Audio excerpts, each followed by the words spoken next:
bienvenidos a la presentación de los jueves del Colegio de Psicoanalistas.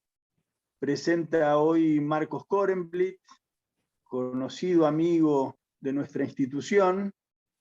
Marcos Korenblit, les recuerdo, es miembro titular de la Asociación Psicoanalítica de Buenos Aires con función didáctica. Repito, ha presentado en distintas oportunidades en el colegio y mantiene un trato de mucha amistad con todos nosotros. Presenta hoy su trabajo Cambios Sociales, Identidad, Identidades, Sexualidad, Sexualidades, la posición del analista. Eligió para su presentación hoy al comentador Adrián Melo, que todavía no se ha podido incorporar, esperemos que pueda. Nos aclaraba recién Marcos que está en la presentación de su libro Paco y Eva, Las vidas paralelas de Evita Perón y Paquito Yamandreu. La temática de Adrián es amplia, pero de alguna manera, y por eso nos interesa mucho que llegue, dialoga muy bien con la problemática que nos va a presentar hoy Marcos, desde la mirada de su disciplina. Él es sociólogo, magíster en comunicación y cultura, investigador y profesor de la UBA y de la Universidad de La Plata, con gran producción alrededor de las formas sociales en la ficción, el cine, la literatura, alrededor de distintas problemáticas, pero muy particularmente cercanas a la cuestión que Marcos plantea alrededor de la identidad, las identidades, la sexualidad, las sexualidades en los cambios de hoy. Empezamos en la expectativa de que se sume Adrián, pero empezamos con la presentación del trabajo de Marcos y bueno, apenas podamos lo incorporamos al diálogo. Marcos, si te parece, empezamos.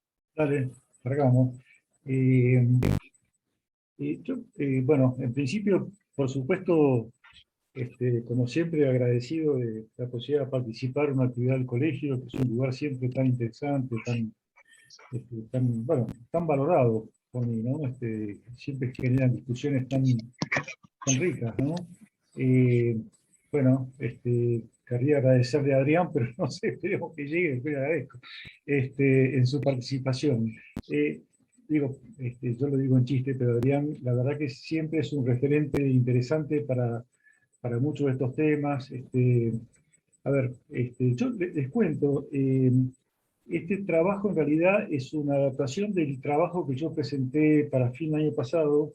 Yo hice la diplomatura en ADEVA y USAM acerca del tema justamente de la diversidad sexual.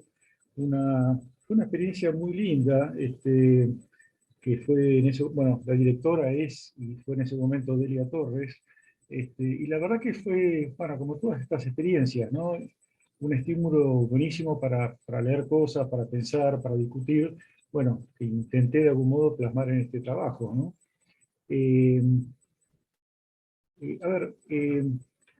Yo parto de la idea que me parece que estos temas que son tan complejos y tan actuales y vigentes en nuestras prácticas y en la sociedad en su conjunto nos interpelan a pensar posibles entrecruzamientos entre psicoanálisis y otros campos teóricos. A mí me parece que es un esfuerzo que vale la pena, digamos, que por supuesto nos lleva a momentos de cierta incertidumbre, que no sabemos cuánto podemos realmente entrecruzar estas ideas, pero a mí me parece que siempre es un esfuerzo que vale la pena, que me parece que nos enriquece muchísimo, y que nos obliga a pensar, bueno, básicamente nuevos posicionamientos y nuevas formas de acercamiento, tanto fenómenos clínicos como culturales y sociales, para después evaluar también desde nuestro propio aparato teórico, reevaluando además si contamos con las herramientas conceptuales para su comprensión y para su abordaje. Por eso, me parece que siempre es un buen desafío esto, ¿no?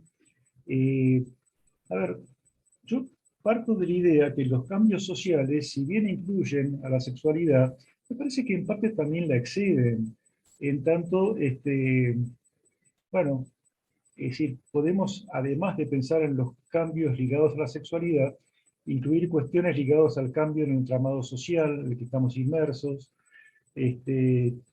temas ligados a la cuestión de género, lo femenino, y bueno, y tantos más, ¿no? Es decir, uno podría decir, me parece que una cultura está siempre de algún modo expuesta a cambios, sería imposible concebirlo de otra manera, pero eh, mi impresión es que estos cambios además están directamente ligados a toda la temática de los ideales tanto culturales y sociales. Y me parece que en parte la diversidad sexual también está inscrita dentro de estos cambios en un momento justamente signado por la caída de los ideales, de cuestionamiento acerca de, bueno, las posiciones sexuadas, y bueno, que vale la pena pensar mucho de estos temas. Eh, para partir de, bueno, una manera de abordar esto, yo intenté pensar algunas cuestiones que tienen que ver con identidad, subjetividad y sexualidad. ¿Por qué? Porque, es decir, me parece que tienen algunos puntos de encuentro que vale la pena discutir. Sí, por un lado, uno podría pensar, el tema de la identidad es un tema siempre problemático en psicoanálisis.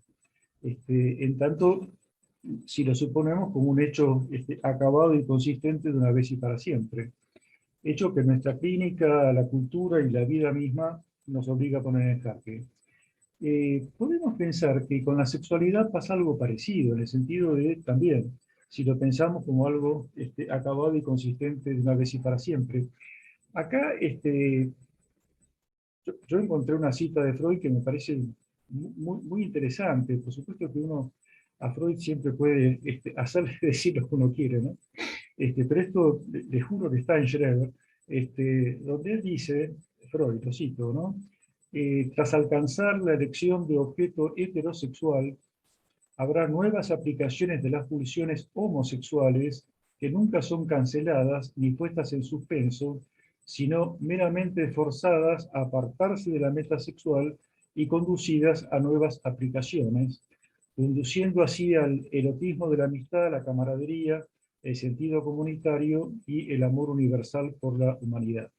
A mí me resulta muy interesante esta cita porque me parece que conviven nociones que podrían ser conflictivas. Por un lado, la idea de objeto alcanzado, tal como Freud propone, con la idea de la no cancelación de las pulsiones, ¿no? Y que puede tener distintas formas de aplicación o de expresión, como él dice, ¿no? Es decir, me parece que habría que ver cómo lo pensamos esto, ¿no? Pero me parece que es interesante para pensar lo conflictivo que es pensar un punto de llegada. En esa dirección, la escuela inglesa cuestiona, sobre todo Donald Meltzer, en estados sexuales de la mente, el riesgo de pensar en lo que él llama una aristocracia genital, también como un punto ideal de llegada propio de la sexualidad adulta. Bion, con su concepto de oscilación PSD, bueno, nos permite pensar justamente que estos procesos son oscilantes, cambiantes y siempre expuestos a ser perdidos frente a la amenaza de lo que él llama los procesos proyectivos, ¿no? Lo que proponen los kleinianos. Pensando que la noción de sujeto no es homogénea, podríamos discutir entonces con qué noción de sujeto estamos trabajando, digamos, ¿no? Lo que implica un importante desafío para el psicoanálisis, algo así como plantear cuál es la producción de subjetividad sexuada en el mundo contemporáneo. Yo acá, revisando algo de esta temática, encontré algo que, bueno, que vale la pena volver a pensar, que es de las contribuciones de Ignacio Leucovitz, donde él proponía diferenciar la subjetividad propia o el concepto de sujeto escindido, tal como Freud lo traía, del sujeto virtual, decía él, de la cibercultura, o de la disolución del sujeto de la exclusión social. Aunque muchas veces él decía que estos sujetos coexistan. Es decir, me parece que vale la pena volver a pensarlo y acá es algo que a mí se me ocurre, y bueno, valdría la pena discutir también, si no estamos asistiendo a un momento histórico donde, sí, me parece que esto, la pandemia lo ha dejado más que claro, ¿no? Donde el mundo entero tiene que lidiar, o tenemos que lidiar con la incertidumbre, de hecho que nuestra mente tolera poco. Entonces, mi pregunta es, ¿estaremos asistiendo a una época donde las nuevas formas de subjetividad tendrán que organizarse en torno a esta noción? Algo así como pensar en la idea de un sujeto en incertidumbre. Lo propongo, ¿no? Como idea. Marco, se cortó por un segundo, se cortó por un segundo. ¿Podrías volver un poquito atrás Sí, creo que hablabas de la relación con la incertidumbre, es lo que alcancé a escuchar. claro, yo en esta idea de cómo pensamos la subjetividad según la época, lo que propongo como idea, digamos, es si no estamos atravesando una época marcada justamente por algo que tiene que ver con la incertidumbre, y si no habría que pensar la noción de esta nueva subjetividad en torno a precisamente el concepto de algo así como pensar un sujeto de o en incertidumbre, y bueno, ¿qué consecuencias tendría esto, ¿no? Eh, Acercándonos un poco a la temática, lo que voy a hablar tiene que ver con los cambios epocales, este, la sexualidad y, bueno, y con la noción de género, ¿no? Eh, a ver, a mí me sorprende, y seguramente es parte de la clínica de todos nosotros, escuchar algo así como en la clínica de los jóvenes, digamos, cómo este, muchas veces su debut sexual termina o empieza siendo con alguien del mismo sexo, y ellos lo proponen algo así como que esto es con el fin de experimentar. Digamos, este hecho no parece cuestionarlos en su posición sexual. Es decir, a mí me resulta muy interesante, algo así como para pensar, digamos, que los jóvenes no están tan, bueno, obviamente están atravesados por algunas cuestiones que nosotros sí tuvimos, donde no les genera el mismo tipo de preocupación respecto de precisamente el tema de su posición sexual, ¿no?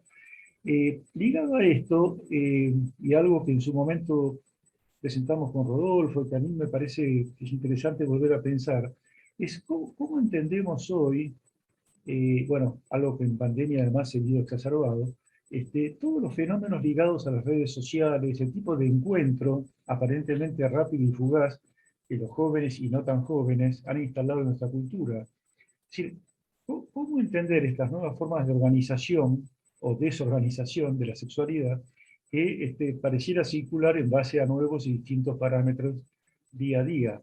Yo pregunto, ¿la intimidad y el encuentro amoroso habrán desaparecido en el ciberespacio? ¿O nos plantea el desafío de bueno, descubrir nuevas modalidades de expresión sin contar muchas veces con la capacidad de observación necesaria para detectarlo, ¿no? Eh, Hay autores que justamente por eso mismo hacen hincapié en cómo en la adolescencia el factor cuantitativo parece haber tomado el centro de la escena, y que, bueno, el interés por el otro en su condición subjetiva parece estar devaluado. Esto, bueno, tiene que ver con algunas de las ideas que seguramente conocen, algo así como la idea de que cada uno queda eh, o intenta buscar solo su zona de confort a partir de las ideas de Bauman, ¿no? Pero acercándonos más a la temática que a mí me interesa discutir, es decir, ¿cómo pensar? Porque parte de la sorpresa es cómo los fenómenos trans, en ciertos sectores por lo menos, van teniendo una aceptación social que hubiera sido inimaginable años atrás. Eh, es decir, lo real es que la gente moría a diario víctima de la discriminación y violencia en niveles altísimos, cosa que en algunos niveles sigue pasando, pero por lo menos estamos como cada vez más obligados a repensar estos fenómenos, ¿no? Eh, yo pienso que los grupos militantes en defensa de los derechos de los trans y travestis siguen haciendo un trabajo enorme en esa dirección. Incluso, bueno, hace pocos meses la aprobación de la ley de cupo travesti trans para el trabajo estatal es una de las pruebas de que esto realmente intenta por lo menos empezar a cambiar. Marcos, te Sí. interrumpo desprolijamente porque Vale. no sé si en uno de los números que entró en un número de teléfono, no sé si está Adrián. Ah, Hola, sí, buenas noches para todos. bienvenido. Sí, no, Bueno, estaba hace rato, pero por supuesto que no un te quise gustazo, interrumpir. Claro, ¿qué tal, Rodolfo, Marcos, un Hermes gusto, y un todas y gusto. todos? Muchísimas gracias, por favor. Bueno, ¿vuelvo a presentarlo, Adriano? ¿Cómo se- No me perdí tanto, ¿eh? No me perdí Buenísimo. tanto, ¿eh? No quise interrumpirte hace rato que estoy. Por Bueno, favor. bienvenido, sí, buenísimo. Eh, Bueno, y de paso vayan dialogando con comodidad, que parte del interés es el diálogo entre ustedes, Marcos, así sí, sí, que sí, cuando quieras dale, dale. lo haces. Adrián, cuando quieras entrar y participar. Eh, Siguiendo con lo que yo estaba proponiendo, que tiene que ver con, bueno, lo que yo entiendo que es una mayor aceptación social de las diversidades y, bueno, cómo esto nos favorece y nos enriquece tanto como sociedad. Ahí también habría que ver qué mirada tiene Adrián de esto, por supuesto, ¿no? Que está mucho más metido en toda esta temática ligada al campo social. Eh, yo, para volver y no perder algo del eje psicoanalítico, sabemos que los fenómenos trans son independientes de la organización clásica de neurosis, perversión y psicosis. Eh, Podemos encontrarlo en cualquier categoría de la clínica. Sin embargo, encontramos algunas formas clínicas que presentan una mayor complejidad. Si bien la fachada puede ser similar, el tema del cambio de sexo, a veces podemos encontrar que es un epifenómeno de una difícil clínica donde el factor desorganizativo, y en algunos el restitutivo, pareciera lo determinante. Eh, de cualquier manera, no es ajeno a estos fenómenos pensar cómo la aceptación social de estos fenómenos, digamos, no es lo mismo pensar que la constitución adolescente en su dimensión subjetiva esté acompañada o no por la aceptación social de estos cambios. Eh, Seguro favorece muchísimo. Es decir, yo planteo, y me parece interesante discutir, que cada época construye modelos con los que un joven puede identificarse y encontrar un lugar de pertenencia y aceptación propio de ese momento, de esa época. En ese sentido, yo propongo pensar si hoy los grupos LGBTI tal vez no cumplen una función parecida a la que generaciones atrás cumplían los grupos de militancia política o religiosa, este, una posición tan militante, tan propia y tan necesaria en ese momento vital. Eh, bueno, en tal caso es una pregunta abierta como para seguir pensando, ¿no? Eh, Voy a saltear un poco. El, hay volviendo a intentar reinsertar esto en la discusión del psicoanálisis, eh, hay una frase que creo que es de Miller, en la que él propone algo así como que el psicoanálisis tiene que estar siempre a la altura de la subjetividad de su época, sin perder su especificidad, decía él, ¿no? Lo cual es interesante para discutir también, ¿no? Es decir, ¿cómo entendemos qué es la época y qué es su especificidad, ¿no? Es decir, ¿cuál es la especificidad de nuestra práctica en una época donde los pilares sobre los que estaban asentados muchos de estos conceptos, hoy parece estar en cuestión? Esto nos lleva nuevamente a interrogarnos si el edificio psicoanalítico se mantiene incólume, si hay un fondo conceptual y modificable, con el riesgo de acercarnos a un peligroso fundamentalismo psicoanalítico, o si hechos diferentes producen conceptos diferentes, ¿no? Eh, eh, yo, es decir, avanzando ya con idea de ir cerrando algo de esto, es decir, yo entiendo que la escucha del psicoanalista no es ajena a sus propias teorías explícitas e implícitas, a sus ideologías, preconceptos y prejuicios. Eh, Cercano a esto, hay una idea que yo le escuché a Leticia Glosser que me resulta muy interesante, donde ella dice que decir homosexualidad, por ejemplo, puede querer decir muy poco si no hay referencia a los deseos, fantasmas e identificaciones en juego. Me parece que es una buena línea como para pensar esta temática. Y ella además planteó algo que me parece que vale la pena discutir, algo así como la complejidad o la ausencia, decía ella, de una teoría de la masculinidad, a diferencia del estudio de la feminidad, psicoanálisis. Bueno, muchos de ustedes, por supuesto, que conocen el libro de Sibla Beichmark, que es un intento de ir en esta dirección, masculinidad. A mí me resultó muy interesante, entre otras cosas, me confirmó lo interesante de la venida de Adrián en este punto. La semana pasada él presentó en el complejo Borges un trabajo realmente valioso en relación a el concepto de masculinidad en la historia del cine argentino y la televisión, que vale la pena si nos puede contar un poquito también de esto, ¿no? A ver, para volver a lo mío, es decir, yo entiendo que siempre estamos necesitando reevaluar cómo posicionarnos frente a posibles nuevas formas de presentaciones sociales que contienen, pero insisto, exceden a la sexualidad y a las prácticas sexuales. Mi propuesta es, en principio, trabajar con nuestros propios estados mentales, sabiendo que un nivel de prejuicio es inevitable, estará siempre presente, pero por lo menos conociéndolo, tratando que opere lo menos posible como obstáculo a nuestra escucha. Yo planteo, ¿no será que algo de lo políticamente correcto se ha filtrado en nuestros discursos, con el riesgo de convertirse en pseudo discursos para ayornarnos de manera un poco hipócrita, tal vez, aquello que creemos la sociedad hoy espera de nosotros? Sí, mi pregunta es, ¿existe un cambio en el psicoanálisis al respecto? ¿O se ha caído en un doble discurso, una fachada progresista y políticamente correcta, y un intercambio de pasillo donde aparecen los verdaderos prejuicios? Por eso, ¿cuál es la especificidad, volviendo a la cita de Miller, de la posición del analista en un momento donde lo políticamente correcto es ser amplio y no prejuicioso?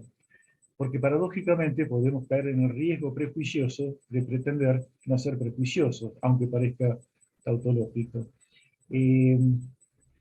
A ver, yo para ir cerrando, me parece que los analistas tenemos siempre el compromiso ético de mantener una escucha abierta a lo que la ética del deseo nos proponga.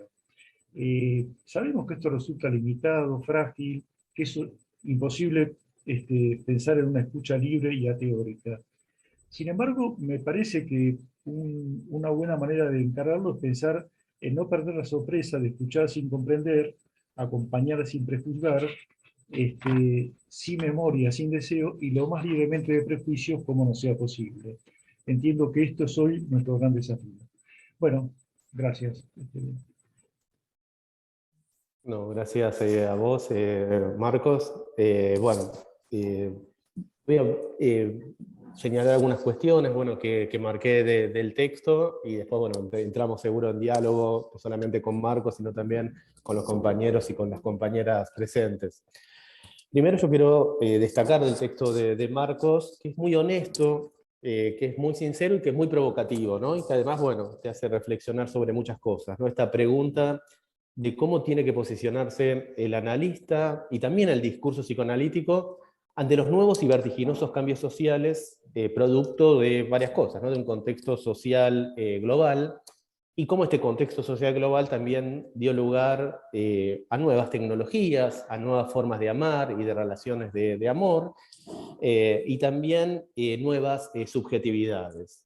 A mí lo que me gustó y me encantó, y que vos recién lo retomabas, Marco, del texto, son dos cuestiones. Primero, esta idea de posicionarse en la incertidumbre, ¿no? Pues yo creo que también, ¿no?, uno de los grandes riesgos de cualquier discurso, y particularmente del discurso psicoanalítico, ¿no?, ha sido posicionarse en una cuestión más dogmática, ¿no? Me parece que eso de posicionarse en la incertidumbre es honesto, es sincero y produce efectos subjetivos, ¿no?, más deseables.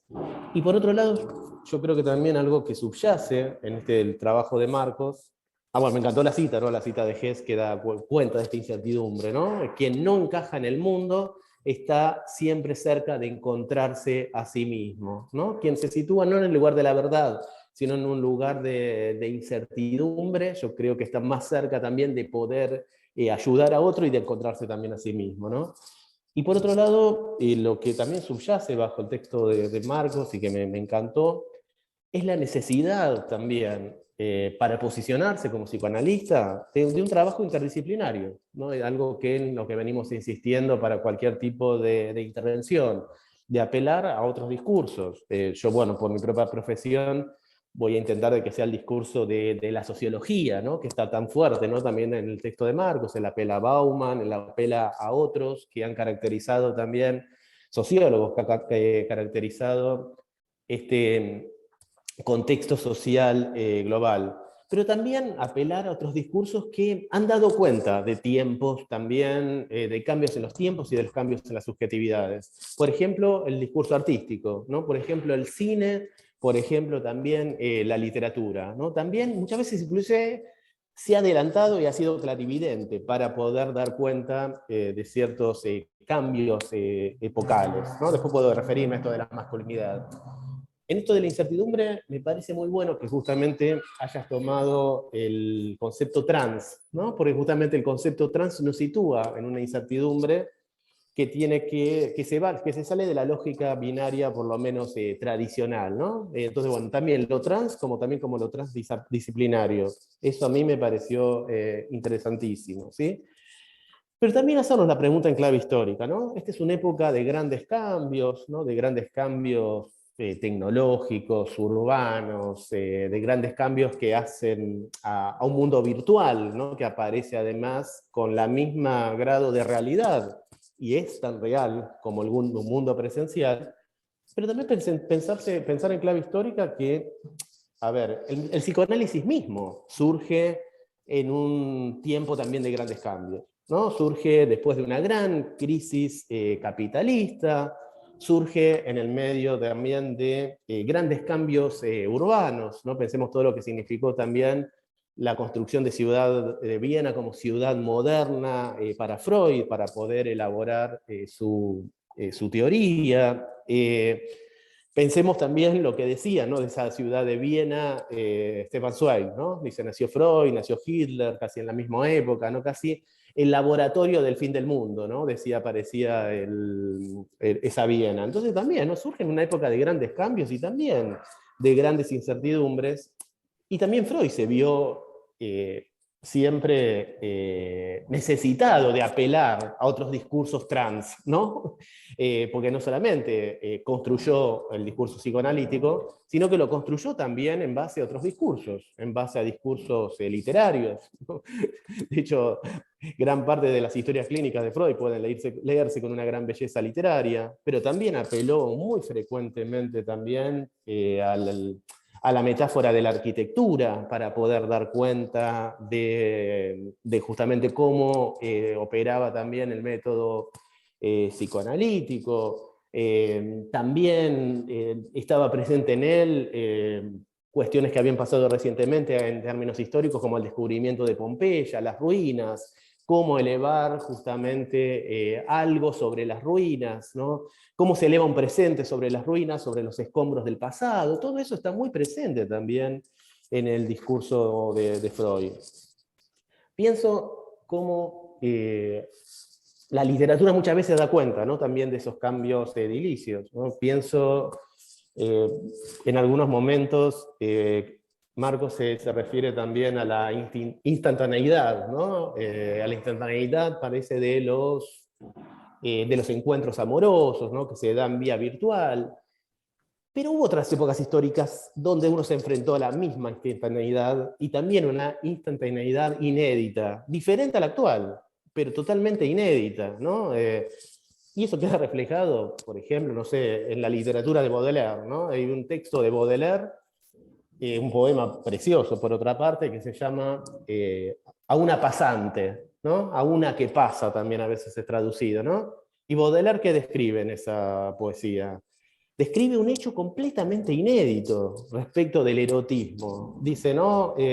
Pasa una mujer y se pierde en la multitud. Y el poeta la hubiera amado. Yo que te hubiera amado y vos que te perdiste en la multitud. Yo que te hubiera amado y vos que bien lo sabías, ¿no? Y de todas formas se pierde en la multitud. Eso es completamente inédito y es producto de ese cambio edilicio que constituye la ciudad urbana. Eso era imposible en los pueblos medievales, donde uno se encontraba todos los días con gente con la que conocía, ¿no? Que la llegada de un extraño era completamente novedoso. El anonimato, el hecho de que alguien se pierda en la multitud, también está hablando de esa instantaneidad de la que habla Marcos, que ahora aparece bajo nuevas formas, pero que no es que no se dio en otros momentos de la historia.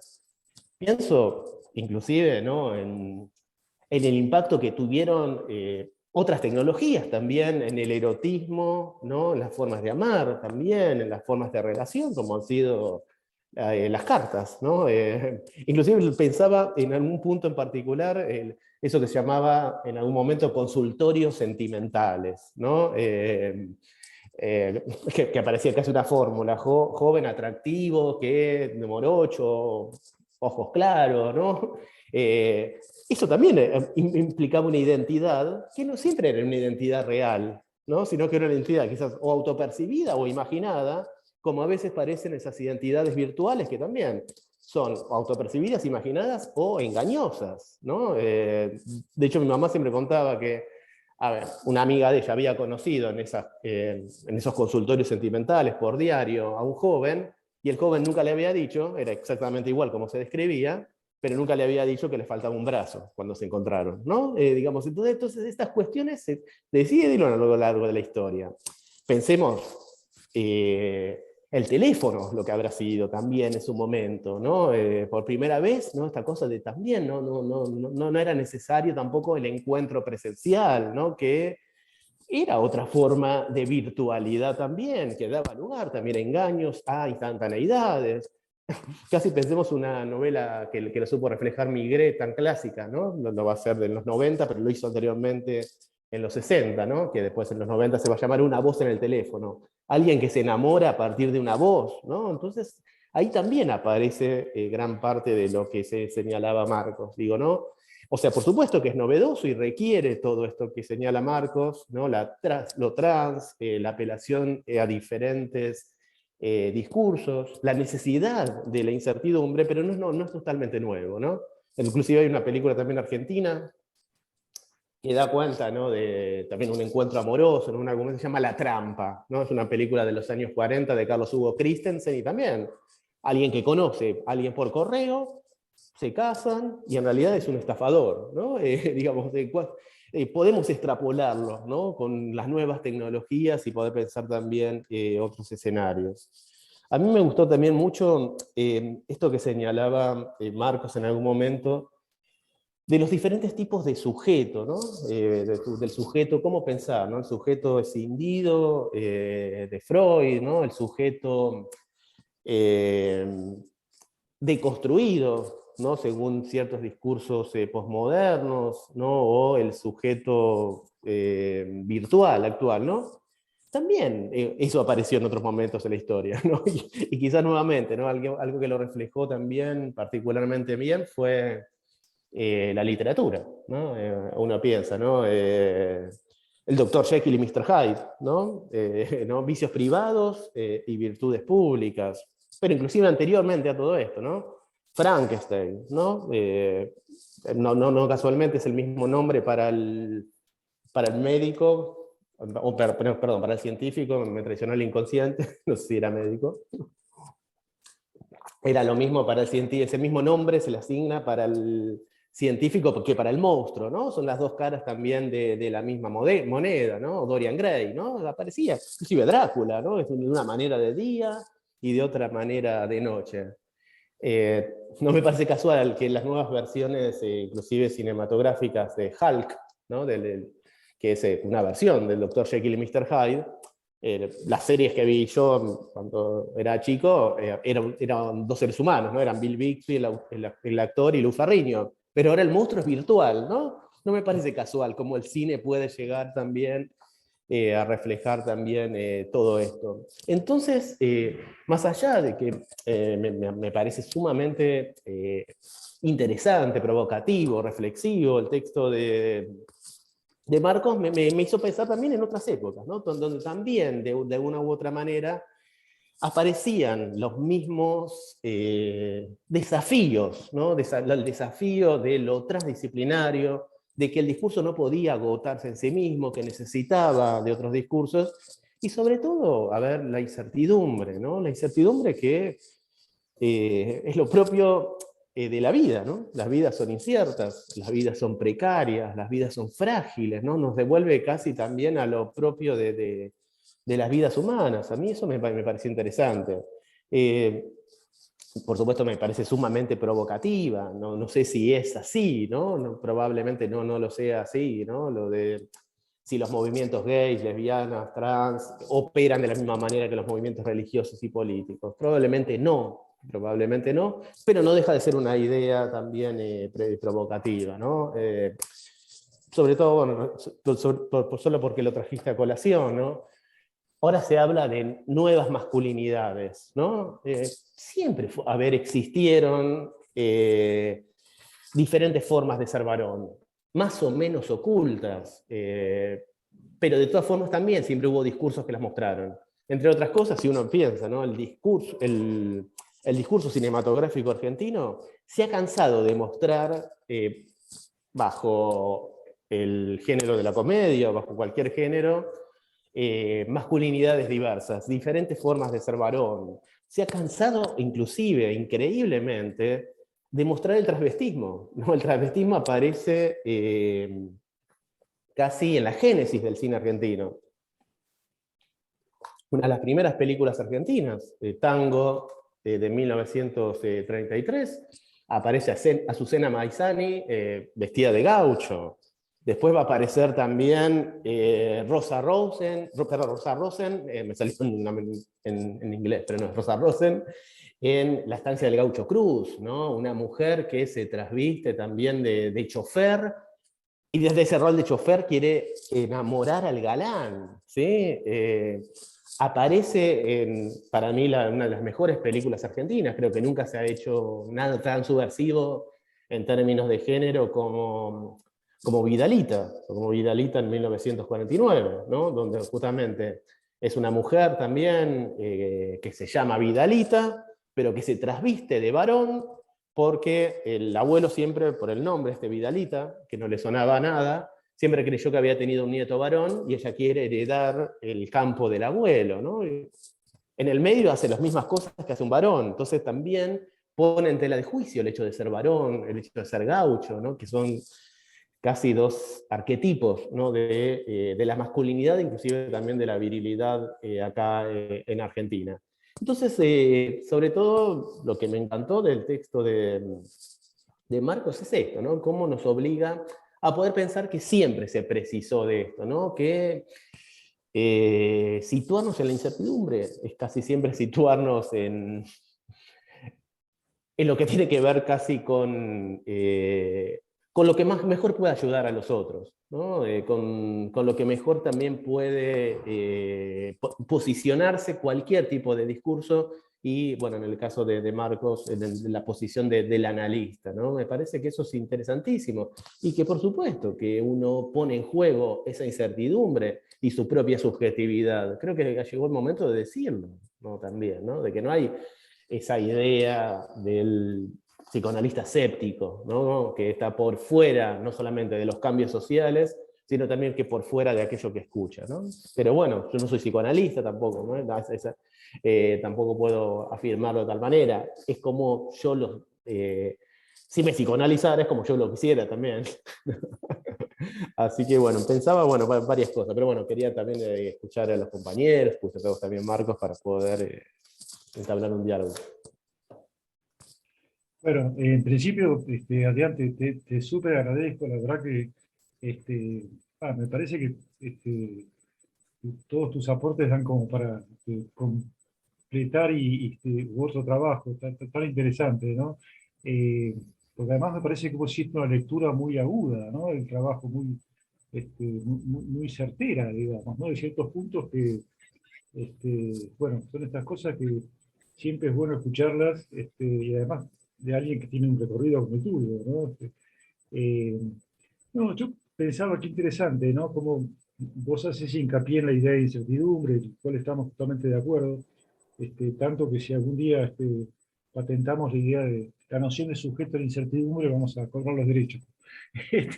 No, pero ¿sabes qué? Pensaba en algo de lo que vos traías, porque me parece que vos oscilás, por un lado, en insistir como no son fenómenos nuevos, lo cual es una mirada muy interesante y que vale la pena tomar en cuenta. Este, pero claro, me parece que son estas cosas que al final uno se pregunta si algo de la novedad no habría igual que tomarla en cuenta, ¿no? Porque, por ejemplo, cuando vos decís que los grupos LGBTI no son igual o querés diferenciar respecto de los grupos militantes o religiosos de nuestra juventud, digamos, ¿no? Eh, Hacés hincapié en una diferencia que me gustaría si la podés desarrollar, digamos, ¿no? Eh, Además, yo alguna vez te escuché y me parece que hoy de algún modo lo retomas respecto del tema de los derechos, derechos de la comunidad gay, lesbiana, etcétera, etcétera. Vos muchas veces insististe en algo así como derechos que deben ser militados, digamos, ¿no? Por eso me gustaría escucharte de estos temas, por lo menos, ¿no? Sí, antes de darle la palabra, solamente para hacer una precisión, ¿no? Yo no dije son cambios vertiginosos, son cambios novedosos y son cambios completamente inéditos. Lo que dije es que en otros tiempos también se dieron cambios que no son similares a los actuales, pero que tuvieron un gran impacto también como los actuales. Es eso, yo no quise decir que no haya acá una novedad, sí, lo hay. Lo que no hay novedad es en que la posición del psicoanalista quizás siempre debió haber sido esta, ¿no? En realidad pensar la incertidumbre, pensar lo transdisciplinario siempre debió ser pensado así, no dije eso. Con respecto a lo otro, porque, a ver, no hay en en los movimientos, creo, ese discurso dogmático tan fuerte que aparece así en el discurso religioso o en el discurso político de querer transformar al otro. No creo que siempre ocurra así. A veces ocurre, pero a veces no ocurre. En todo caso es variable y me parece que pertenece a dos movimientos diferentes, ¿sí? A ver, y con respecto a lo último, sí, a ver, creo que eso es un hecho completamente comprobado. A ver, creo que, bueno, ahí sí encuentro las debilidades en el texto. Hay ciertas afirmaciones que me parecen demasiado contundentes, ¿no? Respecto a, bueno, ahora está lo trans. No, las trans siguen muriendo, ¿no? También, digamos, los gays también los siguen matando, sigue habiendo crímenes de odio, no creo que sea tan progresivo, ¿no? Tampoco como lo señalás, yo creo que hay que alivianar también esas afirmaciones. Y lo otro es básicamente algo comprobado empíricamente. Cualquier derecho siempre está en tela de juicio o en riesgo, ¿no? Los derechos y las conquistas, lamentablemente, son siempre provisorias. Las conquistas laborales, ¿no? Hubo tantas muertes, la jornada de 8 horas, tantas masacres, viene la flexibilidad laboral y las borra de un tajo. Hubo otros momentos en la historia de grandes expansión de los derechos, podríamos llamar, de las sexualidades o del erotismo. República de Weimar, ¿no? Está a punto de ser abolido el parágrafo 175 que condena la homosexualidad. Hay un cine militante homosexual, ¿no? Diferente a los demás. Hay un instituto de Magnus Hirschfeld, ¿no? Para defender los derechos de gays, lesbianas, trans, ¿no? Y después inmediatamente viene el nazismo, no hay inclusive intermedio, ¿no? Y borra absolutamente de cuajo todas estas luchas y las vuelve a foja cero y lleva a los gays a los campos de concentración bajo el símbolo del triángulo rosa. Por eso, a ver, los derechos siempre son provisorios, siempre hay que conquistarlos y siempre hay que militarlos, ¿no? Es básicamente eso, ¿no? Ha pasado lo mismo con luchas por Stonewall, ¿no? Después vienen las dictaduras militares en latinoamericanas. Y la verdad es que no hay una persecución sistemática, pero sí hay gays, lesbianas y travestis que son humillados particularmente bajo el terrorismo de Estado de las dictaduras latinoamericanas. Aparece el SIDA y vuelve a negativizar también todo a estos sectores sociales, ¿no? Por eso siempre a mí me preocupa mucho cuando dice cuánto hemos avanzado en la lucha. a las mujeres las siguen matando por el hecho de ser mujeres, ¿no? ¿Cuánto se han avanzado en la lucha? Me parece ser, digamos, bueno, estamos haciendo esto, estamos luchando, estamos militando, pero hay un largo recorrido también por hacer, ¿sí? Así, pero bueno, quiero escucharlos a los demás compañeros, perdón. Bueno, muy, muy interesante los comentarios. Por mi parte, los animo, me gustaría que mantuvieran este modo, ¿no?, de intercambio entre ustedes. Es muy enriquecedor para todos nosotros. Esta idea tuya de la preocupación porque se supongan avances como si fueran definitivos en algo que en pocas palabras te has encargado, Adrián, de mostrar cómo ha tenido tantas idas y vueltas, cómo tantas cosas se han representado antes y nosotros pensamos que esta es la primera y muchas veces esas representaciones tuvieron también que volver atrás, ¿no? Pero bueno, este modo de intercambio entre ustedes dos nos parece muy enriquecedor. Abro a los demás compañeros, pero me gustaría que sigan dialogando como lo hicieron. En este momento piden la palabra Juan Carlos, Mariana, Daniel. Juan Carlos Perone. Bueno. ¿Me escuchás, Juan Carlos? Sí, sí, ¿se escucha? Sí, se escucha. Ah, bueno. No, bueno, en primer lugar, lo que quería decir es que en líneas generales me parece muy interesante el trabajo, y porque, bueno, sitúa una problemática que realmente nos concierne a los psicoanalistas y respecto a la cual tenemos que ponernos a pensar en profundidad, particularmente a partir de las experiencias clínicas que vayamos teniendo, donde se manifieste fenómenos de la índole que estamos transitando. A veces que en ese sentido tengo plena coincidencia con esta especie de llamado al psicoanálisis que hace Marcos para que se atreva a poner, si es necesario, en cuestión ciertas vigas maestras, digamos, que constituyen su teoría, haciendo la salvedad que hay distintas vertientes psicoanalíticas ya en nuestra actualidad, si bien todas se referencian de algún modo, en Freud lo hacen a través de lecturas diversas de distintos momentos de la obra freudiana, lo cual introduce una complejidad grande. Pero agrego dos o tres cositas muy, muy brevemente. Primero, quiero decir algo en relación a esta frase encomillada que da comienzo al trabajo, esta cita de Hermann Hesse, que dice que quien no encaja en el mundo está siempre cerca de encontrarse a sí mismo, ¿no? A mí me parece que esto tiene una gran universalidad, porque nadie encaja totalmente en el mundo. Porque lo que pasa es que el mundo no por mundo entiendo el universo histórico-social, digamos, ¿no es cierto?, que es en el que tenemos alojamiento los seres humanos. Y no está hecho para la singularidad. Está hecho para categorías sociales diversas que varían a lo largo del tiempo, para retomar algo de lo que planteaba Melo, pero no está hecho para la singularidad. Ahí está el filón, digamos, que nos convoca, no solamente a nosotros, pero muy en particular a los analistas, que es trabajar básicamente con la singularidad del sujeto en la práctica clínica. La otra cuestión que quería tomar, para hacerla breve y dar lugar a... es cuando, Marcos, vos señalás el peligro de que los analistas nos situemos en una posición políticamente correcta, digamos, y un poco queda puesta en cuestión por lo que plantea Melo, ¿no?, en el sentido de que no hay transformaciones de la índole esta que está tratada en tu trabajo que podamos considerar como definitiva, parece ser, porque otras transformaciones históricas, que aunque no sean de la misma índole, nos precedieron, pero no terminan de afincarse del todo, digamos, ¿no?, como un universal.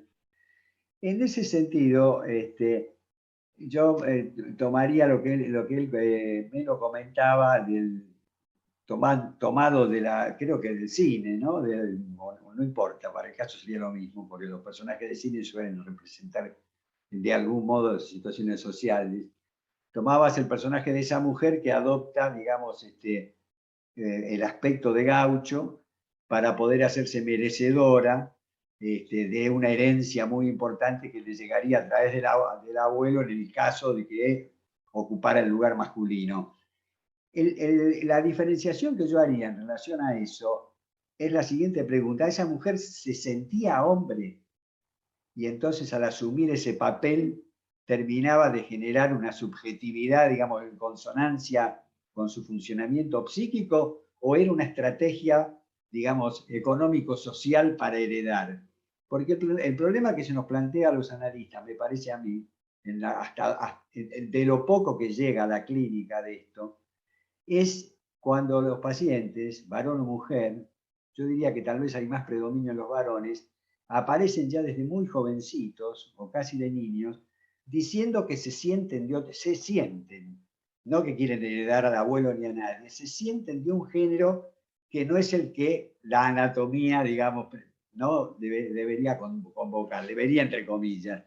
Y me parece que esa es la cuestión central para nosotros, porque todavía no hemos podido pensar metapsicológicamente qué transformaciones ha habido en el funcionamiento psíquico de esas personas, si descartamos la genética, que en principio yo lo haría. Hay algunos posicionamientos analíticos que tal vez no. Pero si descartamos la genética y pensamos que el posicionamiento sexual y de género depende del modo en que se estructura el funcionamiento psíquico en articulación, digamos, con las posibilidades que la sociedad ofrece, nos resta poder pensar cómo entender ese siento que estoy en un cuerpo equivocado. ¿Cómo se constituyó eso? Creo que esa es una de las primeras grandes preguntas que, haciendo pie en la clínica, que podamos tener, tendríamos que poder empezar a tratar de contestar. Y eso me vincula con algo que vos planteaste, Marcos, que es si no habría algo del orden de lo políticamente correcto que nos está atravesando. Yo creo que si algo de eso pasa, no nos deja pensar esto otro. Porque para pensar esto otro tenemos que descartar lo políticamente correcto, pero tener que enfrentarnos, digamos, con cierta escasez de nuestra teoría, la que tenemos que desarrollar más para poder abordar estas cuestiones. Gracias, nada más. Gracias a los dos, además, por lo que han dicho. Un segundo, solo una cosita, a propósito de lo que preguntabas, 2 segundos. Cuando tomé el tema de Vidalita, lo dije muy a grandes rasgos, para mostrar sobre todo cómo aparecen otras formas, ¿no? Pero no sobre todo, no me explayé para no copar todavía más el monopolio del discurso. A mí lo que me interesa sobre todo en Vidalita es que cuando ella se disfraza, ¿no? Se traviste de varón, el protagonista, ¿no? Que está protagonizado, es el coronel, ¿no? del Fortín, protagonizado por Fernando Lamas, está dispuesto a casarse con ella sin saber si es varón o mujer. O sea, cómo viene en realidad a subvertir todos los géneros, ¿no? Es eso sobre todo, ¿no? Cómo eso aparecía ya, digamos, tan pioneramente en el cine argentino, ¿no? Como en definitiva eso que se habla hoy, la transgresión de géneros, no creo que haya habido otra cosa ahí. En el pueblo, mientras están bailando juntos el personaje de Vidalita, interpretado por Mirta Legrand, y el coronel Sucre por Fernando Lamas, el pueblo dice, ¿será varón o será mujer? ¿No? Cuando se oculte la luna, el hombre lo va a saber, ¿no? Después que se casen, después de la luna de miel.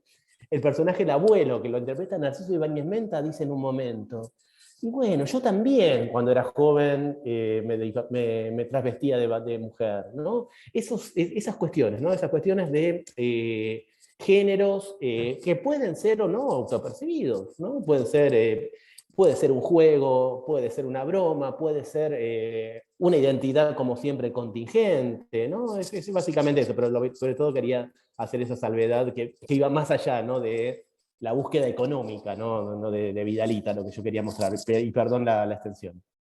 ¿No? ¿De qué año es Vidalita? Del 49. Bueno. Adrián, ningún problema en que te extiendas, al contrario, extendete, que es parte de lo que nos interesa y parte del objetivo de esta convocatoria. Si yo les diría justamente para que se extiendan cómodos, yo voy dando la palabra a los demás compañeros y cuando ustedes quieren interrumpen, participan o siguen escuchando comentarios y preguntas. Decídanlo ustedes. Le toca ahora la palabra a Mariana Vitinsky. Bueno, hola, gracias por esta presentación y por el diálogo que se va desarrollando. Dos cosas, una muy breve y la otra es un poquito más extensa. La breve, digamos, tiene que ver con lo políticamente correcto, que yo entendería como riesgo siempre que el único motivo por el cual se sostengan determinados paradigmas sea ser políticamente correcto. Si algo que es políticamente correcto al mismo tiempo implica la capacidad para admitir modos sublevatorios de pensar los propios parámetros teóricos o políticos, bueno, me parece que hay una conquista en lo políticamente correcto que yo no descartaría tan rápidamente, ¿no? La otra cosa es que quería compartir con ustedes una cita con la que me encontré casualmente, estaba preparando una clase para la semana que viene y tomé nota de una cita porque convenía a mi clase, pero que coincide mucho con esta idea de lo transdisciplinario que se estaba discutiendo recién, y si entiendo mi letra la voy a leer. La cita es de un historiador que se llama Giovanni Levi, que trabajaba, digamos, con Carlo Ginzburg. Es una persona que vive todavía, es un historiador de la línea de la microhistoria, y que en un reportaje o en algún texto, no sé, dice, el tema que considero central de la biografía es la incertidumbre, y los historiadores la han abolido completamente de su actividad. En lugar de buscar complejidad, los historiadores asumen que los individuos enfrentan al mundo de manera racional. Pero el panorama es distinto. Nosotros dedicamos el 95% de nuestra actividad a la inactividad, la reflexión, la elección continua, la incertidumbre y los temores. Sin duda, tales aspectos son fundamentales en la vida, y los historiadores tienen dificultades porque nosotros trabajamos sobre restos o evidencias muy fragmentarios de la vida de las personas, los documentos. Los documentos se crean solo de acciones o cosas que ocurrieron. No hay un documento de la indecisión, de la duda o de la incertidumbre.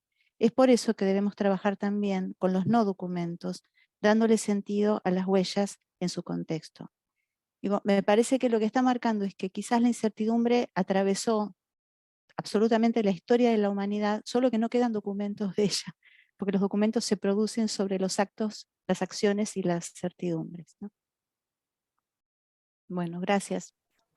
No, gracias a vos, Mariana. Bueno, me voy a tomar el atrevimiento que me adjudicó Rodolfo solamente, ¿no? Me encanta, me encantó. Y porque además, no casualmente, ¿no? Lo que rescata, no tanto Ginzburg, ¿no? Como todo el grupo de Ginzburg, es esos discursos que quedan fuera de la historia, ¿no? ¿No? El discurso de las culturas populares, ¿no? El discurso de aquellos, de los iletrados, ¿no? De aquellos que no pudieron dejar documentos, ¿no? Por escrito y de que fueron los vencidos. Entonces, por eso me parece también interesante este aporte que haces. Me encantó la cita. Perdón, gracias. Perdón.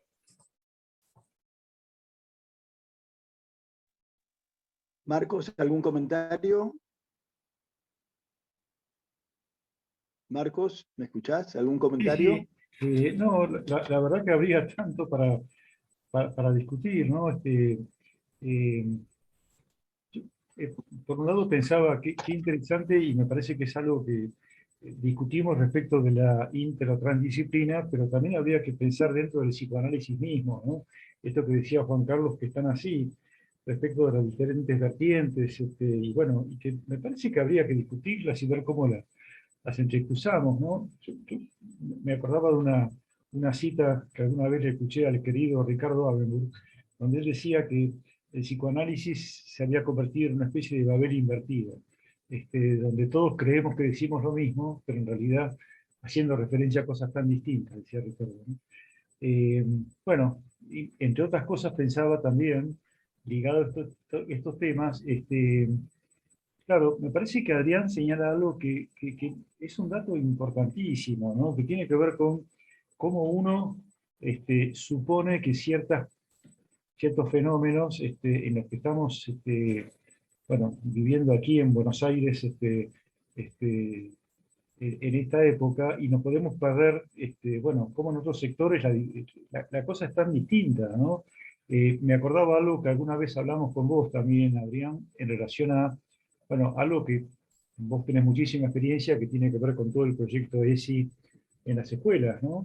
Este, Y yo te escuché, por lo menos me quedé con esa impresión, como que me parece que valía la pena volver a discutirlo, una posición hasta un poco pesimista, siendo que vos tuviste mucho que ver con todo eso, como que, bueno, uno supone que esto está tan avanzado y tan aceptado, y tu posición era, ojo, no.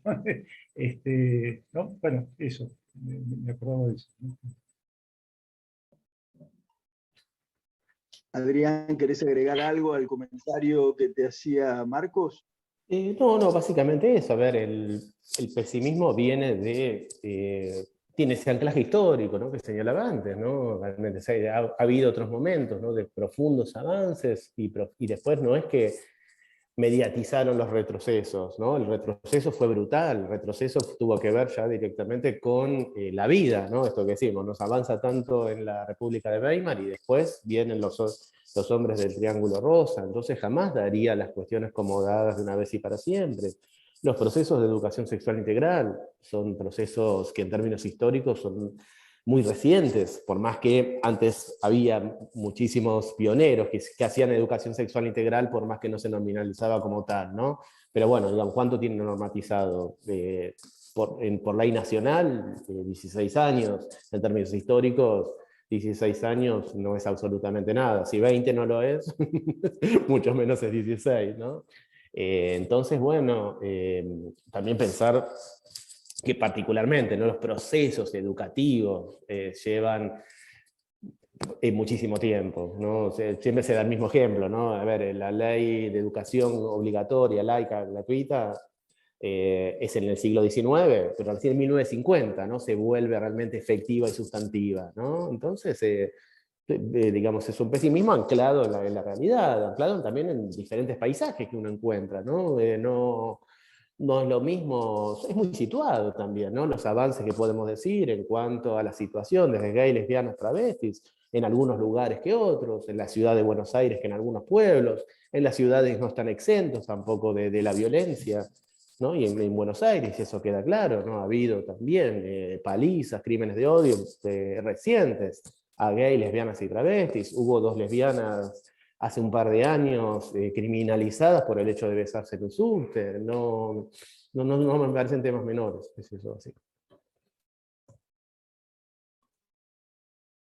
Daniel Sluki levantó la mano. Daniel, ¿estás por ahí? ¿Me escuchás? Sí, sí, sí. Bueno, buenas noches. Ante todo, gracias por este diálogo, por las ricas presentaciones. Me parece que cuando se producen, por lo menos hacia el interior de nuestra institución, diálogos, enriquecen y sí, pertenecen a varias disciplinas, como la noche de hoy, creo que más todavía. Marcos, yo hoy cuando leía tu trabajo, discutía con vos, por lo menos una frase que después creo que Adrián discutió, que era justamente la homologación de los grupos de los 70 políticos, y donde vos lo homologás a lo que son la lucha hoy del movimiento LG, bueno, y las letras que siguen.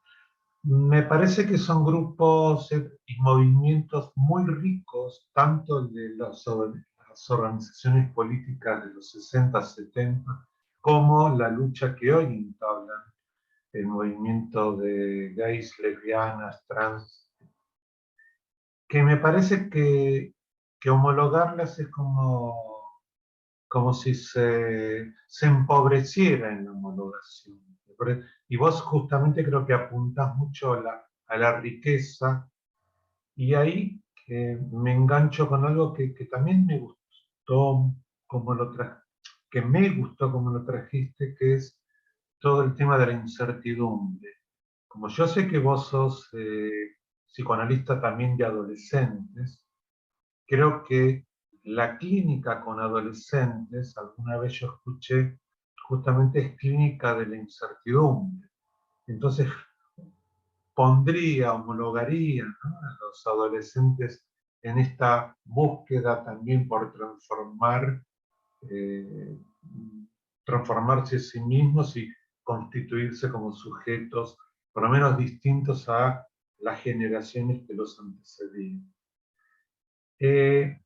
Me parece muy rico también, quizás un poco, puede ser remanido, pero a mí me sigue gustando la pregunta por lo nuevo, si estas luchas son, si hay algo distinto o es un nuevo ropaje. Y acá yo escuché también un poquitito del programa de radio que ustedes hicieron, donde hay mucha abundancia de, bueno, como hoy, ¿no? De películas, libros. Y quería hacer como un homenaje a un personaje, yo creo que secundario en un libro de Almudena Grandes, que es Las tres bodas de Manolita, que hay un personaje gay que me hacía acordar a Paco Yamandreu, que creo que ustedes lo nombran en el programa de radio, que se llamaba Palmeras. Este personaje, no sé si leyeron el libro. Palmeras era un gay, libros que transcurren en la época franquista desde la perspectiva de militantes republicanos. Y acá estamos uniendo la militancia con estos otros movimientos. Palmeras no era, digamos, no integraba ningún movimiento en esa época, pero a mí me impactó mucho por lo sufrido del personaje y por lo que sufrió, lo que era ser gay durante el franquismo. Entonces, volviendo a la pregunta por lo nuevo, yo creo que esta es una época en la que, a pesar de por lo que recién mencionó Adrián, vos diste ejemplos actuales de sufrimiento, yo creo, y por lo que dijo Marcos al principio, creo que esta es una época de menos sufrimiento. Creo que animarse a ser gay, lesbiana, trans, si bien no es fácil, y subrayo animarse, me parece que es una época un poco más benévola que en otros momentos, tanto en Argentina como este personaje Palmeras que yo quería reivindicar porque me impresionó la sensibilidad con que la autora, que le otorga Almudena Grandes a este personaje. Bueno, creo que nada más. Gracias a los dos.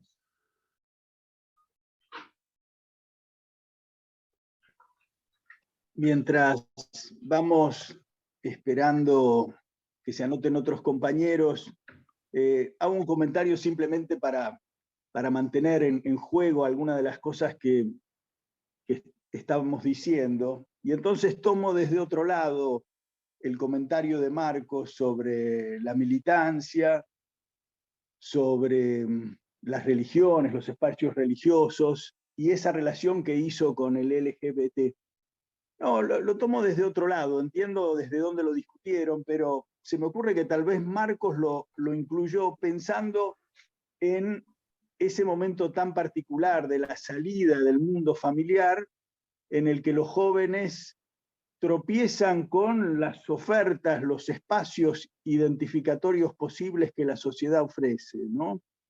Y tal vez en cierta relación afectiva con lo que ha sido nuestra historia, aparecieron estos ejemplos en Marcos. O sea, no tanto desde el lado que LGBT tenga la misma forma, yo creo que eso lo aclaró muy bien Adrián cuando dijo que le parecía que en todo caso no tenían un discurso dogmático en el que se pudiera buscar transformar al otro, ¿no? Creo que esa fue la aclaración que hizo Adrián. Pero sí yo pensaba en el joven que sale del mundo familiar y busca espacios que de alguna manera, en eso que dijo Juan Carlos, de que nadie encaja totalmente, busca espacios en donde poder encontrar, aunque sea un mínimo equilibrio como para poder sostenerse por fuera de lo que ha sido hasta el momento el sostén familiar. Ahí sí yo le vería, y me meto en un terreno que Adrián conoce y yo muy poco, pero que me hizo acordar esto de encajar algo más o algo menos. Y es la figura del extranjero, por lo menos tal cual yo la accedí bajo algunas nociones de Simmel, ¿no? Que me parecía interesante como figura, porque si bien Juan Carlos aclaró, nadie encaja totalmente, muchos pueden estar bajo la ilusión de que encajan, o pueden estar forzándose por encajar, y otros, en cambio, estar librados a esa sensación que en la juventud puede ser tan difícil de sentirse extranjero en las ofertas que la sociedad nos ofrece, ¿no? Bueno, tal vez desde ese lado pensaba que lo de Marcos podemos mantenerlo como para seguir jugando con la idea, ¿no? ¿Qué espacios sociales se ofrecen? Y ahí pienso en lo que dijo Daniel, tal vez pueda haber un poquito menos de sufrimiento hoy por hoy, porque se ofrecen más espacios, aunque aclaró Adrián que en cualquier momento pueden volver a cerrarse esos espacios, ¿no? Bueno, algunos comentarios para seguir con estas ideas mientras se van anotando más compañeros. Ahora se anotó Hermes Millán, y por supuesto siguen en pie aquello Adrián o Marcos de que intervengan cuando les parezca. ¿Pasamos a Hermes o quieren hacer algún comentario? Solo una pequeña apreciación. Yo lo que a mí siempre me preocupa es la generalización sin matices. Me gusta más decir, sí, probablemente, y lo da en cuenta la apropiación del espacio público, lo da cuenta también el avance en las leyes, ¿no? La ley de identidad trans, la ley de matrimonio igualitario, la conquista de derechos. Por supuesto, a mí lo que me preocupa es esto de hacer una generalización total y universal en todo esto. Eso sí me preocupa y me parece sí, riesgoso y me parece peligroso. Por supuesto podemos decir, ¿no? A nivel general sí, se han avanzado, pasan estas cosas, y para algunas personas, ¿no? Quizás para una mayoría, ¿no? Es más fácil ahora ser gay, también haber atravesado por la intersectorial, ¿no? Es más fácil ser gay, blanco, masculino también, que ser marica, afeminado, ¿no? Y morocho, ¿no? Digamos, no es lo mismo para algunas, es muy situado, y a mí me parece que esas salvedades hay que hacerlas siempre. No digo que, por supuesto, es innegable que se ha avanzado y que para una gran parte de la población es más fácil ser gay ahora, se han conquistado derechos y se forman, se puede adoptar, se puede hacer un matrimonio, un montón de cuestiones, se puede circular, ¿no? Pero siempre me parece interesante alivianarlo, ¿no? No es universal para todos y no es tan generalizable. A mí me parece peligroso decirlo de esa manera, ¿sí? Es eso básicamente. El otro es innegable, por supuesto, que en términos generales es más fácil. Ahora, de todas formas, inclusive en esos términos generales, que es más fácil ahora ser gay, hay corrientes subterráneas donde de todas maneras, para ciertas familias, por más que puedan decir una cosa, ¿no? O para ciertas personas, no ser masculino es algo que es un es algo que se le otorga un minusvalor. Ser gay no es lo mismo que ser heterosexual. Subterráneamente igual sigue corriendo, inclusive en algunos discursos que se asumen como progresistas. Y a mí eso me parece siempre interesante ponerlo sobre la mesa. Yo no sé si en términos generales, no lo sé. Probablemente, en términos generales sí esto, ¿no? Es más fácil ser gay ahora que en una dictadura, ¿no? Pero yo no sé si para una familia heterosexual es lo mismo tener siempre lo mismo, que el hijo sea gay, lesbiana, heterosexual o trans. Probablemente no, ¿no? Y que eso implica de todas formas una cuota de sufrimiento o de tolerancia, ¿no? Que no es lo mismo que que sin ser heterosexual. Yo creo que eso sí hay que hacer algunas salvedades. Perdón. Perdón, ¿puedo 2 palabras? Sí, mirá que hay anotados, así que Porque sean no, 12. no, son 2 renglones. Me siento levemente aludido. Yo no dije más fácil, dije menos sufrimiento. Eso es todo, nada más que eso. Lo que dije valía para Quedan, lo mismo, ¿eh? O es más fácil o es menos sufrido. Es menos sufrido para algunos, en algún... alivianaría de todas maneras. ¿Sí? quedan 2 personas más y tenemos 10 minutos. Marcos, que igual querés hacer algún comentario antes de que pasemos a Hermes. No, dale, adelante. Que hable Hermes, dale. Bueno, Sí, hola. Hermes Millán, ¿me escuchás?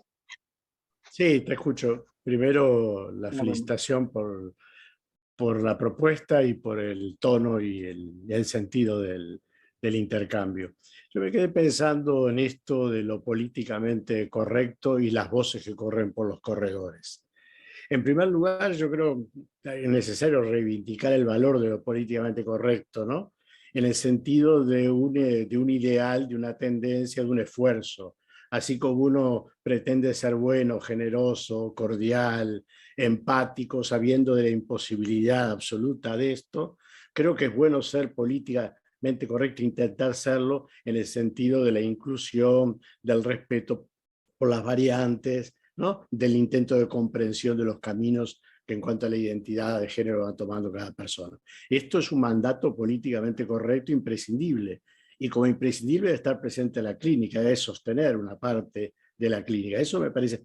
Por otro lado, está lo que corre por los corredores, que no tanto corre por los corredores, sino que corre por los corredores del vínculo analítico, corre por adentro. Y me refiero a una pregunta que está instalada cómodamente cuando hay un paciente con orientaciones no heterosexuales y no está instalada la heterosexualidad, que es la pregunta, ¿cómo este sujeto llegó a ser lo que es? Esa pregunta, aunque políticamente se la desmerezca, aunque se la rechace, aunque sea incómoda, está presente, está instalada. Nadie se pregunta ni invita al paciente a hacer el recorrido. Se puede invitar a hacer el recorrido por qué se hizo hincha de Boca, por qué eligió la profesión que eligió, por qué educa a los hijos como los educa, pero no se le invita a recorrer el camino de cómo se hizo, entre comillas, heterosexual. Entonces la pregunta que yo me hago es, ¿hay alguna forma de reivindicar esta pregunta en general sin que sea instalarse lo peyorativo, en el desprecio del otro, en la desvalorización de su elección, para recorrer con todos los pacientes el proceso de anudamiento del conjunto de la selección de identidad que lo van constituyendo como persona? ¿Tiene un espacio esta pregunta? Si tiene un espacio, ¿en qué términos? ¿Con qué recorridos conceptuales y con qué recursos técnicos se puede hacer? Esta me parece que es una gran pregunta para mí de la clínica con los pacientes en general, pero en particular con los pacientes no heterosexuales. En la consulta, algunos pacientes ponen como condición inicial de cualquier diálogo la necesidad de no ser interpelados por esto. Porque el ser interpelados por esto parecería que implicara la invitación a reconsiderar, ¿no? Y esto me parece que sí es básicamente inadmisible. Entonces, la pregunta es, ¿cómo se articula este entrecruzamiento entre lo políticamente correcto y la voz de los corredores o de los pasillos, que no va tanto por los pasillos de afuera, sino por los pasillos de adentro de la clínica? Gracias. Adrián, Marcos, ¿quieren hacer algún comentario? Quedan pedidos de intervención de Carlos, Cintia, Cielo. ¿Quieren hacer algún comentario antes? No, queremos escuchar a las compañeras y compañeros. Bueno, vos, Marcos.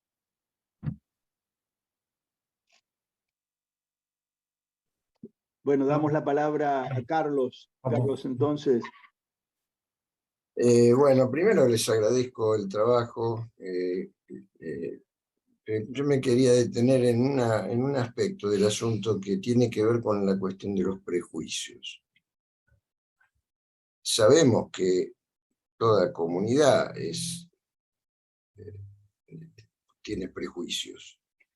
Y la comunidad psicoanalítica no está exenta de prejuicios, como todos sabemos, que no solo circulan por los pasillos, sino que también están a veces en el escenario, ¿no? Hemos escuchado muchas veces ponencias absolutamente prejuiciosas. Hemos escuchado también presentaciones clínicas moralizantes, ¿no? Que quizás no lo sean en la escena de la sesión, sino en el comentario, bueno, este sería el comentario de pasillo, ¿no? Pero yo pensaba esto, porque últimamente me está sucediendo con los pacientes más jóvenes una curiosa situación. Y voy a retomar algo que decía Rodolfo, un significante que me saltó así, que es el de extranjero. Yo me siento un poco extranjero de los jóvenes en la manera en que expresan sus vínculos sexoafectivos, como suelen decirse ahora, ¿no? ¿Por qué? Porque uno tiene sus preferencias, su manera de pensar, los vínculos amorosos y los vínculos sexuales, que se ha formado a lo largo de, ya a esta altura de la vida, muchísimos años. Pero los jóvenes tienen una flexibilidad al respecto que a mí me parece sorprendente. Entonces estoy aprendiendo una lengua extranjera cuando escucho a estos jóvenes. Y me parece que es la mejor manera. Yo siempre, bueno, incluso lo he escrito esto, creo que siempre que hablamos con alguien, hablamos en diferentes lenguas, o por lo menos en diferentes dialectos.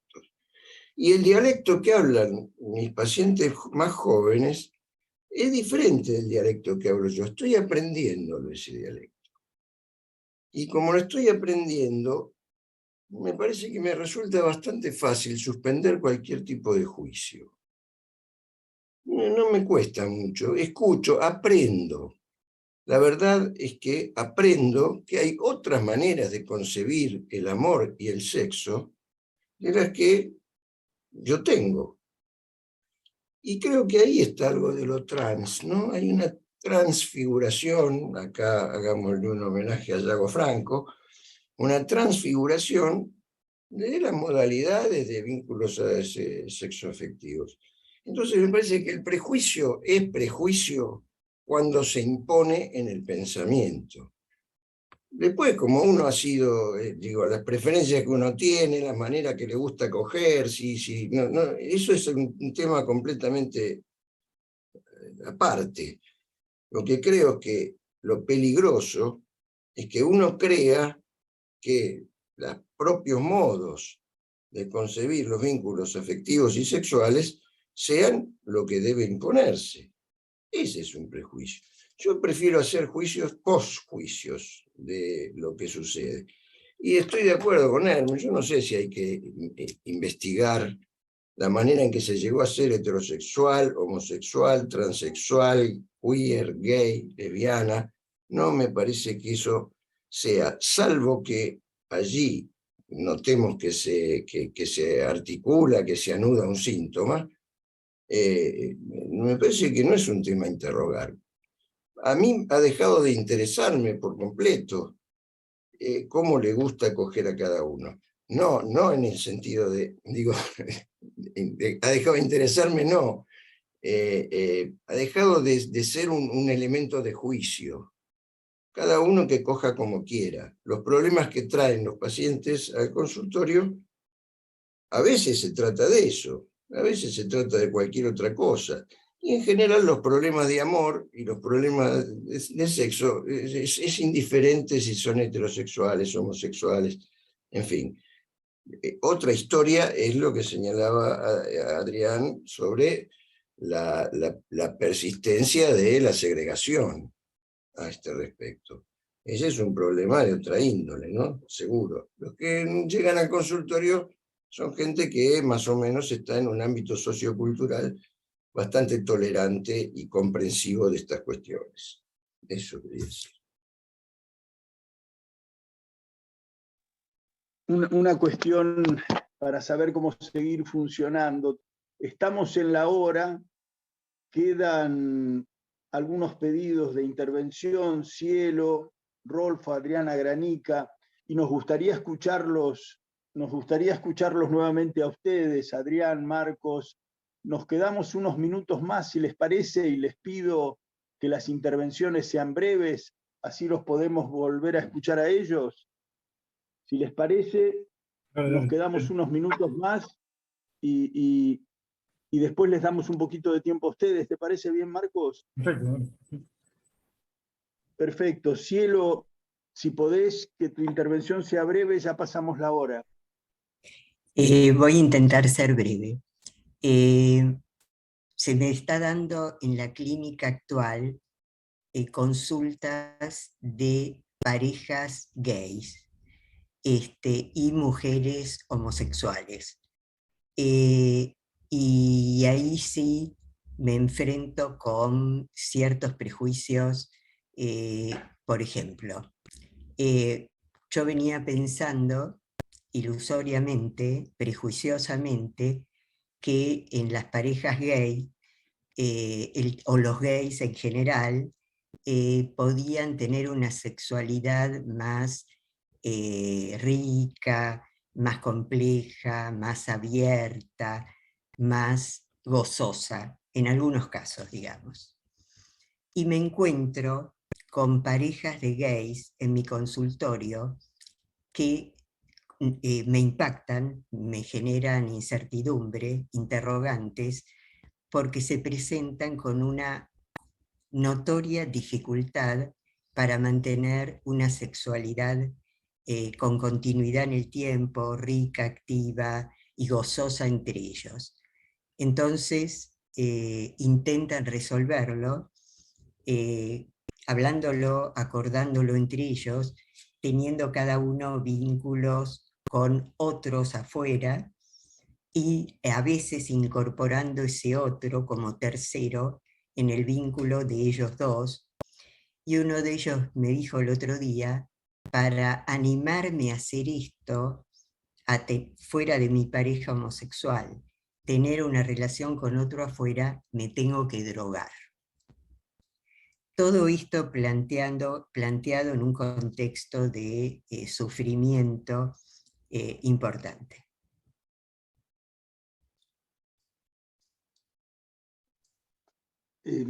Cielo, gracias por tu intervención.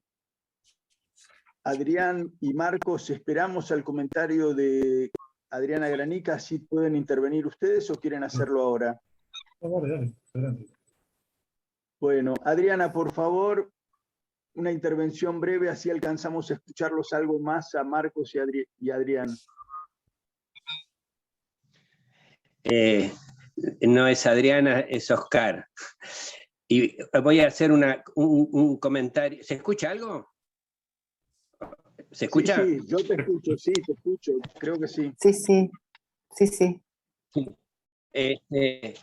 No, en relación a algo que dijo Hermes y a un problema que plantearon tanto Adrián como Marcos.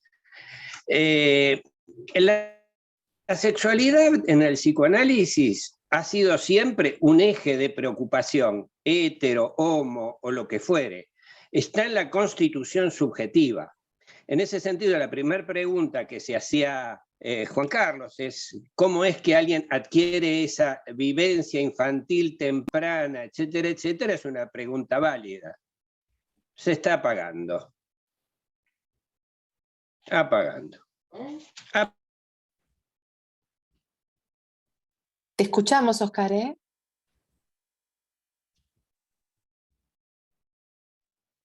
Parece que se apagó algo en donde están, no sé si estarán en el sur o dónde, ¿no? Están en el sur, sí. Y además Adrián se desconectó, ¿eh? Algo le pasó con internet también a él. Qué pena, porque me parecía bueno que pudiéramos dar unos poquitos minutos, aunque más no sea, Marcos, para que recuperen ese lindo intercambio entre ustedes.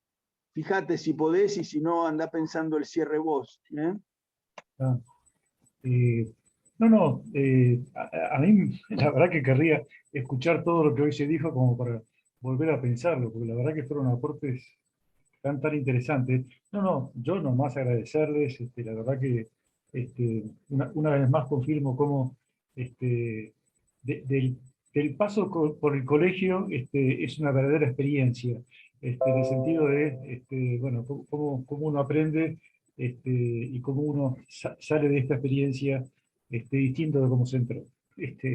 Estoy espiando una cita de Carlos Busetti, pero da cuenta de mi gratitud para con ustedes. ¿Está conectado Adrián, María, o no? No pudo volver a entrar, por lo menos no lo estoy viendo. No. Bueno, entonces Marcos, hacele llegar después nuestro agradecimiento, la alegría de que estuviera dialogando con nosotros en el Colegio de Psicoanalistas y bueno, la invitación que queda abierta para seguir intercambiando, ¿no? Hacéselo por favor llegar, Marcos. Me mandó recién un mensaje que se le cortó internet y que manda mis saludos cariñosos.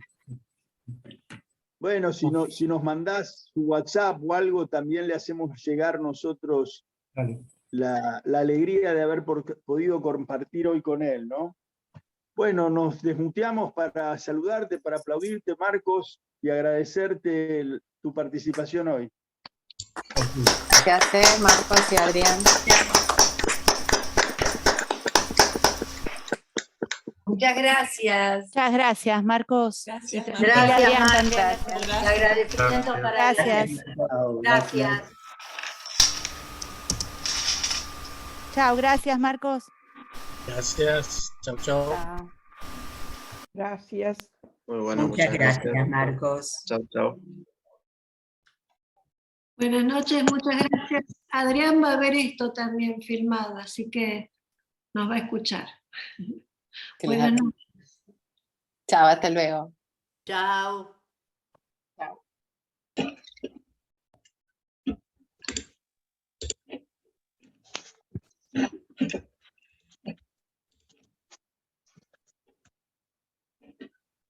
Bueno, chao. Hasta el próximo jueves. Buenas noches. Chao. Hasta luego.